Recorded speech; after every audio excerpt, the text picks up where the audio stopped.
I'm going to preview the national title game in the NCAA tournament for Division One men's basketball, and I apologize for looking down because I cannot memorize all of this stuff. It is between 1 seed Michigan and 2 seed UConn.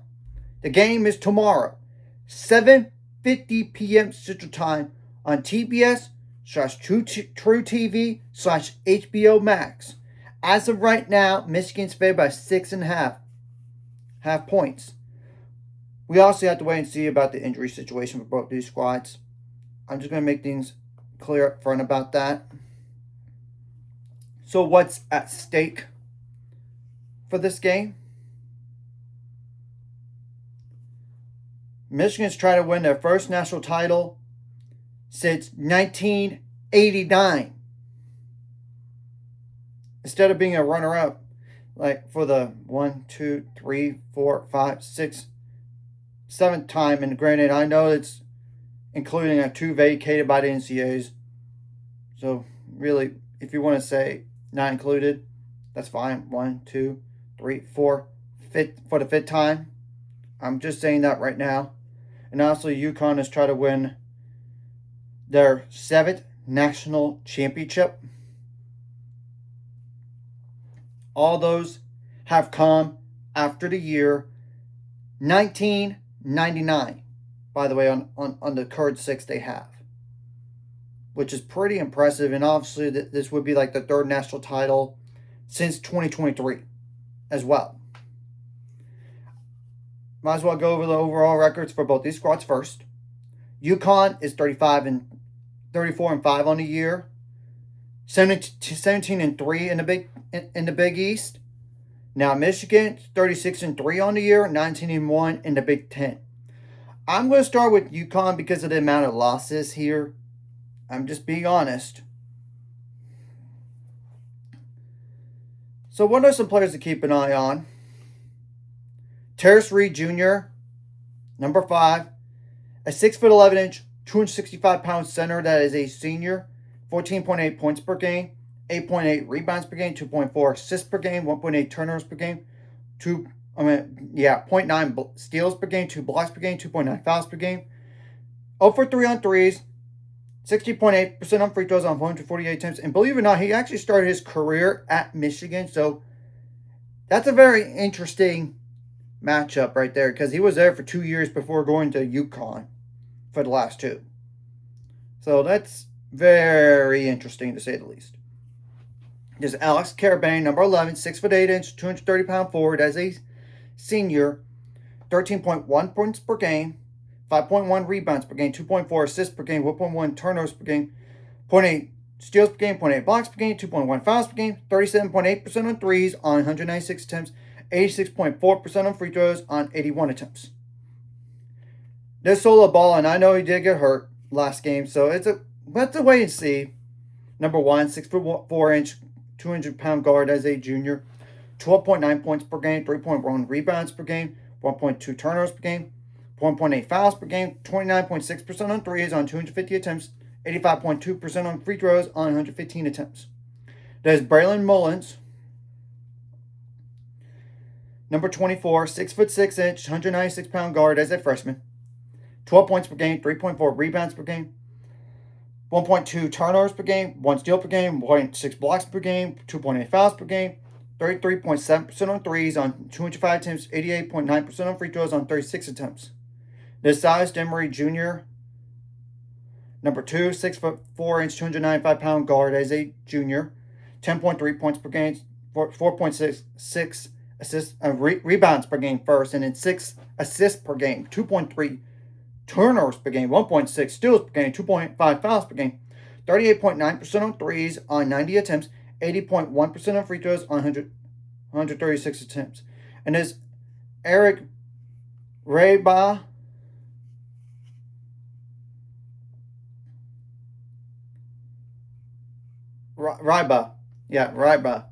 number 12, 7'1", 260-pound center. That is a freshman. 6.1 points per game, 3.4 turnovers per game, 3.4 rebounds per game, 0.6 turnovers per game, 0.7 blocks per game, 2.2 fouls per game, 30.8% on threes, but that's on 13 attempts. 52.1% on free throws on 48 attempts. There's Jalen Ross, number 23, 6'7", 205-pound forward as a junior, 4.6 points per game, 2.4 rebounds per game, 0.6 turnovers per game, 0.8 steals per game, 1.7 fouls per game, 39.7% on threes on 63 attempts, 68.6% on free throws on 35 attempts. And there's Jalen Stewart, number 3, 6'7", 225-pound forward as a junior, 4.3 points per game, 2.6 rebounds per game, 0.7 turnovers per game, 1.6 fouls per game, 35.2% on threes on 54 attempts, 59.3% on free throws on 27 attempts. And really the last player I would say to go over for UConn is Malachi Smith. Number 0, 6'1", 180-pound guard as a senior, 3.5 points per game, 2.9 assists per game, 0.9 turnovers per game, 0.7 steals per game, 1.3 fouls per game, 46.7% on threes on 45 attempts, 53.2% on free throws on 47 attempts. Now, for Michigan, there's obviously the question of Yaxel Lindenborg because he did get dinged up in the last game. He only played like 14 minutes. So, yeah, that's a wait and see about him. Number 23, 6'9", 240-pound forward as a senior, 15.1 points per game, 6.9 rebounds per game, 3.3 assists per game, 1.1 turnovers per game, 1.2 steals per game, 1.2 blocks per game, 1.7 fouls per game, 38.3% on threes on 175 attempts, 81.9% on free throws on 160 attempts. There's Moritz Johnson Jr., number 21, 6'9", 250-pound forward as a sophomore, 13.1 points per game, 7.3 rebounds per game, 1.3 turnovers per game, 0.7 steals per game, 1.1 blocks per game, 2.3 fouls per game, 34.3% on threes on 35 attempts, 77.9% on free throws on 154 attempts.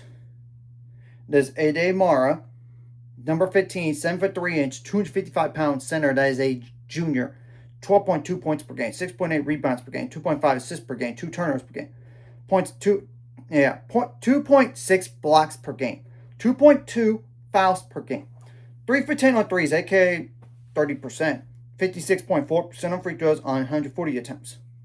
There's Elia Cado, number 3, 6'1", 180-pound guard as a junior, 10.3 points per game, 2.7 rebounds. 2.7 rebounds per game, 5.9 assists per game, 2.4 turnovers per game, 0.8 steals per game, 2.2 fouls per game, 37.9% on threes on 169 attempts, 69.4% on free throws on 108 attempts. There's Trey McKinney, number 1, 6'4", 225-pound guard as a freshman, 9.9 points per game, 2.6 rebounds per game, 0.9 turnovers per game, 1.4 fouls per game, 39.4% on threes on 170 attempts, 89% on free throws on 82 attempts. There's Namari Burnett, number 4, 6'5", 195-pound guard as a senior, 8.3 points per game, 2.7 rebounds per game, 0.6 turnovers per game, 1.5 fouls per game, 38% on threes on 158 attempts, 75.9% on free throws on 54 attempts. There's Roddy Gale Jr., number 11, 6'5", 210-pound guard as a senior, 7.4 points per game, 3.3 rebounds per game. 3.3 rebounds per game, 1.3 turnovers per game, 0.7 steals per game, 1.6 fouls per game, 31.8% on threes on 66 attempts, 76.2% on free throws on 80 attempts. And really, the last player I'm going to mention for Michigan is Will Cheddar, number 42, 6'8", 230-pound forward as a senior, 3.6 points per game, and really 1.2 fouls per game, 34.5% on threes on 84 attempts, 90.9% on free throws on 33 attempts. Obviously, whatever you did right last game, you gotta bring in this game. Whatever you did wrong last game, you got to correct, or else it might cost you the national championship here. And I know there might be some questionable officiating at times, but you gotta make plays to win the very end of the day. You gotta be more mentally tough. You gotta keep your composure. I mean, the last thing you want to do is have a technical foul or a flagrant foul. You got to limit your foul trouble while getting the opposing team in foul trouble. And we all know this game is in Indianapolis, Indiana, like in Lucas Oil Stadium. You got to get your fan base involved in the game as much as you can to replay while trying to take away the other fan base by playing really well in the game. And you got to do this for your seniors or players who could enter the NBA draft early. So leave it out there on the line in terms of hustle. Obviously, on defense, and you got to contain the shooters, contain the slashers. You want to slow down the best players you can in this game while taking away the role players because they could be the unsung heroes sometimes to win a national title or make it further in the NCAAs. So you guys get the point there. You got to limit the points in the paint as much as you can. And obviously you want to limit those second chance points. And the best way to do that is get some defensive points and limit those offensive rebounds. You got to limit the transition points because you know it's easier to score in transition than in the half court. You got to limit the points on turnovers because that could be at the very end of the day the difference in the game. You don't want to let the opposing team live at the free throw line unless it's like a foul game situation. But you guys get the point. You don't want to let them live at the line to whether to get closer on the deficit or tie the game up or even take the lead. And another thing across the board, you got to be good in late game situations, both offensively and defensively, if it comes down to that. I'm just saying. Obviously, on offense, you got to have your best players step up as much as you can, and even your role players, because you know they could be the unsung heroes. You got to have good shot selection. You got to take care of the ball. You got to get some points out of turnovers. You got to get some points in the paint, whether it's from a drive to the basket, a pick and roll,